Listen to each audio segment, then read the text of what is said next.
everyone, Janie here. Welcome back to my garden. You can see I have my serious gardening clothes on because we are gonna work on the no-till garden beds. I put out a video, I think last week sometime, where we started them with the family. We got a lot done. I think I have 5 of the 8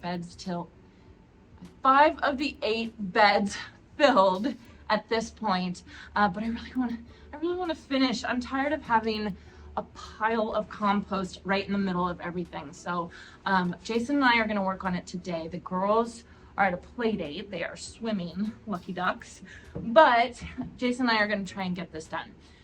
So I told you all, Jason is obsessed with football and fantasy football, and he is not in one league, he is in 3 fantasy football leagues. So we have 3 hours before his fantasy football league draft. Actually, this draft is kind of cute because this draft is with my family, like my whole extended family. He started this league and they all joined in. Last year was the first year and I actually won last year. I got first place last year, but I just don't want to do it this year. It was fine. It was fun and I had a good time. My family loved it. My aunts and uncles and my parents and my cousins, they all loved it. And so this is the next season. And so the draft is in 3 hours. So we have 3 hours to get this done. I think we can do it. I think because we're more than halfway done, but we will just see. So last time that I showed you guys filling the no-till garden beds, I was talking about good work boots, and my friend Blair actually saw that video and texted me. Blair works, she's actually the HR manager for a farm company. They work on robotics for picking strawberries, and she said that every single person who works in the fields wears these boots, these Ariat boots. I think I'm saying that right. And she even has some and she likes them. She says they're cute. So I of course purchased them right away and I love them. So you guys will see me wearing those today, and those are the ones that I ended up going with. So thank you to all your suggestions about the other boots. I think I'm gonna get some of the muck boots too, especially for winter when it's like really rainy and everything like that. But I was basically having trouble. I know I need more intense shoes in this property. In my old property, I literally wore Birkenstocks every single day. So that's not gonna fly here at this property, which is so sad because I love Birkenstocks. I'm still gonna wear them, but just not when I'm doing hardcore gardening like this. So anyways, we're gonna get started. Oh, let me show you one more thing. We got a gorilla cart. Everyone was talking about gorilla carts and how great they are. And yeah, you're right. They're good. We actually got 2, right? We got 2. We got 7 and 4. And a 4, but cubic, something like that. So 1 big one and 1 small one. This is for like the intense jobs that we'll have around here, and the 4 is for the smaller jobs. We were using our wheelbarrow right here, which is, you know, still good. It's a wheelbarrow, but this obviously holds a lot more and it's easier to carry and you can kind of tip it out, which is great. Let me show you all where we're at right now. So like I said, we had a whole evening where we were filling these up. Again, these are no-till beds or no dig beds. I am doing that method because not only have I heard a lot about it online and everybody's saying how great it is, Charles Dowding, gosh, why can I never remember that? I've watched a lot of his videos to see how they do, and it seems like a really good method. Then I was in my Master Gardener's training, and they were basically going on and on and on about how good no-till is. There was actually one whole class where they had a lab presentation, and they were showing the soil of a farm that did till compared to the soil of a farm that didn't till, and pretty much in every way the no-till farm was so much better. It was evident. So I knew I wanted to try this. So what I'm doing is I did a layer of cardboard just over my ground. I didn't touch my ground at all. I just did a layer of cardboard. Then I put these beds in, not as raised beds. They're just here to hold the 6 to 8 inches of compost in place. I don't even need these metal beds right here. What Charles Dowding says is that you can use like boards, like fence posts or 2x4s, and just prop them up with bricks or something like that, just to keep the compost in place. Or if you have enough like mulch, like wood chips, you can mound that up to keep the compost in place as well. Just so I was looking at boards, I was looking at the price of 2x4s, and I was kind of pricing it all out, and I realized these were actually cheaper than going to buy 2x4s because I don't have old boards here. And so these are about $50 each. So I thought they look pretty, it was cheaper, why would I not do that? So anyway, I know that there's a lot of confusion for some of you all. I am not doing raised beds. I'm doing no-till beds. And so I'm expecting all of the roots to go down into the soil as this cardboard breaks down. All right, so I hope that makes sense. So we have like 4.5 filled now at this point. I think this bed needs a little bit more. Maybe a little bit more. And then Jason's getting started on that bed with the gorilla cart. I need to get some more cardboard. I know we have it. I just got to peel the tape off. And then these are the wood chips that the arborist left. These are actually our palm trees. And so I asked them to drop the chips and they did. I don't have to worry about the nitrogen or anything because these are just for the walkways. These are just for the walkways. It was free. I'm not even gonna say it was cheap. It was totally free. And so that's what we're going to use to cover the walkways. So you can kind of see right there. And then I need to come through and I need to hook up the irrigation and then I can start planting. Can't believe how many lizards are here. Lots of lizards, yeah. What do lizards eat? Bugs? Flies? Maybe. That's probably why there's so many lizards, because there's so many flies.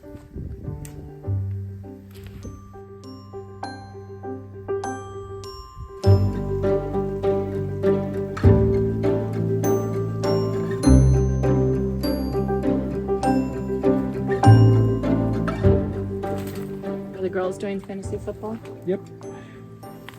So they're gonna have their own team? Yeah, they're gonna have to do teams. Together? Yeah. Or each? Together. Is Grandma and Grandpa doing it? No. They're not? They don't do it. That's why we needed one more person. Sorry.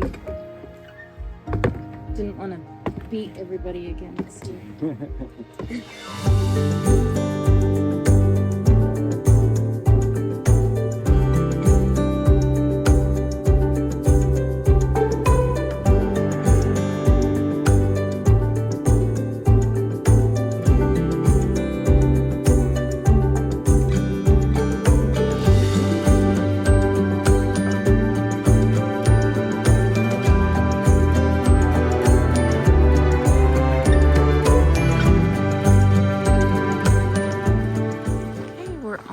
Done with the compost, but then we got to get going on the wood chips.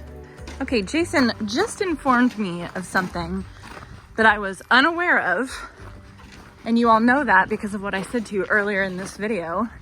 Jason? Yes? How many fantasy football leagues are you in? 5. 5? It's like an average amount. Not 3? I 3. told everyone 3. I thought you were in 3. 5? That's like normal. I think most people are in 5. No, most people don't play fantasy football. Most people just watch it like normal people. Why are you in 5 leagues? We just moved. We have to... What does moving have to do? We're going to be rich off these leagues. Like for big money. Do you ever win? Like all the time. Have you ever won? Half the time. Have you ever won? Yes. Uh-huh. Yes, I have. One time 5 years ago. Yeah. Let's just say we're at a net loss for Jason's fantasy football career. Your fantasy football career is a net loss. All right, so Jason and we finished the compost. All the beds are filled. And then we also got about half I would say a third of the wood chips all spread out. So we're definitely getting somewhere. He had to stop, of course, because he has his first of 2 fantasy football drafts going on right now. So he had to go inside and get going with that.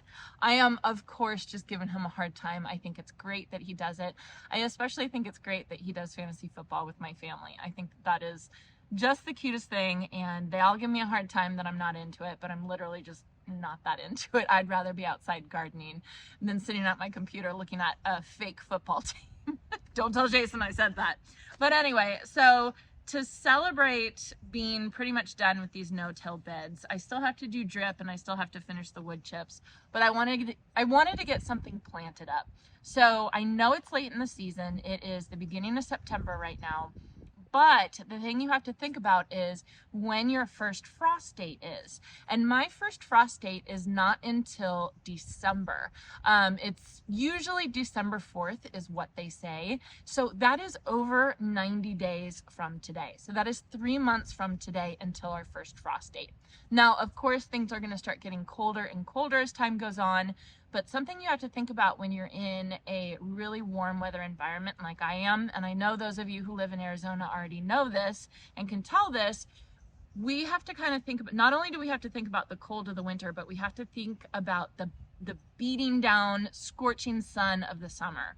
When it is, triple digits for weeks on end, the plants are not going to do well, and new seedlings are not going to do well. So that's not a good time to plant. It's a much better time to plant like now when we're in the high 80s, low 90s, and we still have plenty of time left before our first frost. So because I have about 90 days left until my first frost, I want to plant something from seed. I'm going to direct sow a packet of seeds that I've been super excited about. I got these in the mail at the beginning of this year, and I wanted to plant them up, but I never got around to it, and that is Sunflower Steve's Van Gogh Fantasy Mix. So super excited about these. I actually tried growing these last year, and something was wrong with all of my sunflower seeds, and I think it was the lack of nitrogen.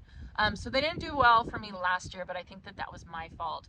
So if you look on the back of the packet, it will say days to bloom.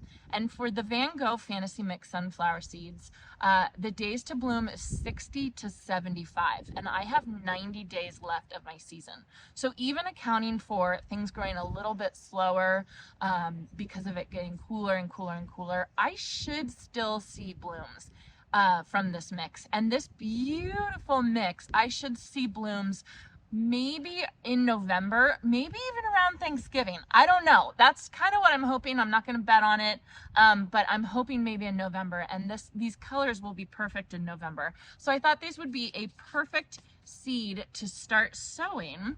I have been soaking my sunflower seeds only for like an hour or two, not long enough, but I figured anything is better than nothing. And so again, this bed is just filled with compost. It is just topped with compost. It has cardboard underneath that is going to break down, and that's it. That is it. That's the no-till method. So I have yet to actually do this, but I'm going to try it out and see how it does. I have been watering this compost like crazy because it's been so dry and it's having a really hard time soaking up the water. So you probably saw when Jason and I were doing the beds, I just had the sprayer just on this. So it should be plenty moist enough, and then I'm going to continue. I'm probably going to come out here a couple times a day and water it just to keep the seeds wet so that they germinate. Oof, look at that. See, it's still so dry. So Sunflower Steve recommends planting these 4 inches apart. I'm probably going to do even a little bit more than that because I have so much room. Can't believe I'm saying that. I have so much room. And then how deep? He says 1/2 inch to 3/4 inch. So that's pretty deep.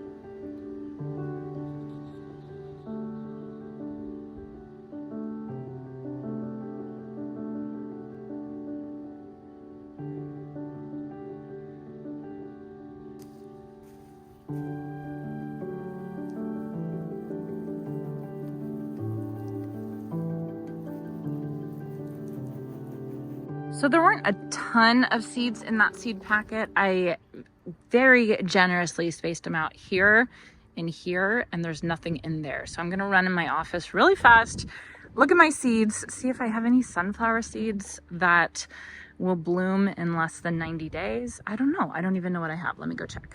Okay, look at this. I found buttercream branching sunflowers. I know you can't tell, but that says 50 to 60 days. So that should be good. I think these are a year old, but who cares? So I'm gonna put those there. And then I found Ivory Princess Calendula, 50 to 55 days.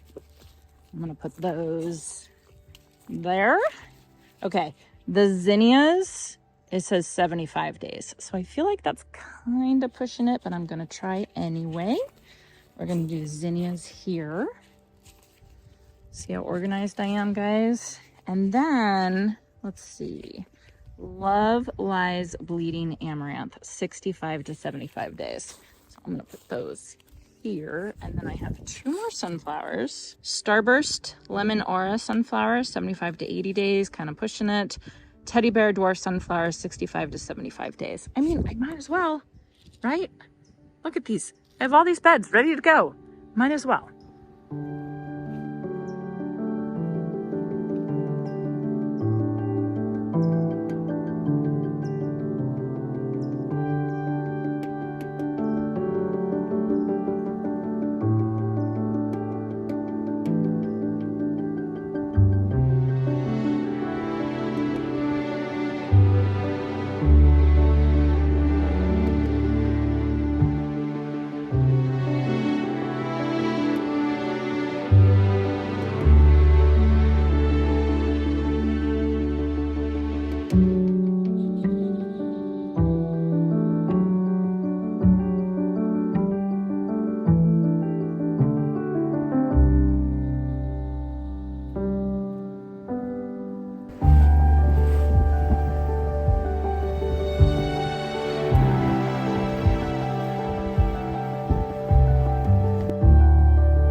So none of these seeds were technically fresh. And what I mean by that is, I don't think I got any of them except for the Van Gogh Fantasy Mix from Sunflower Steve. I don't think I got any of them this year.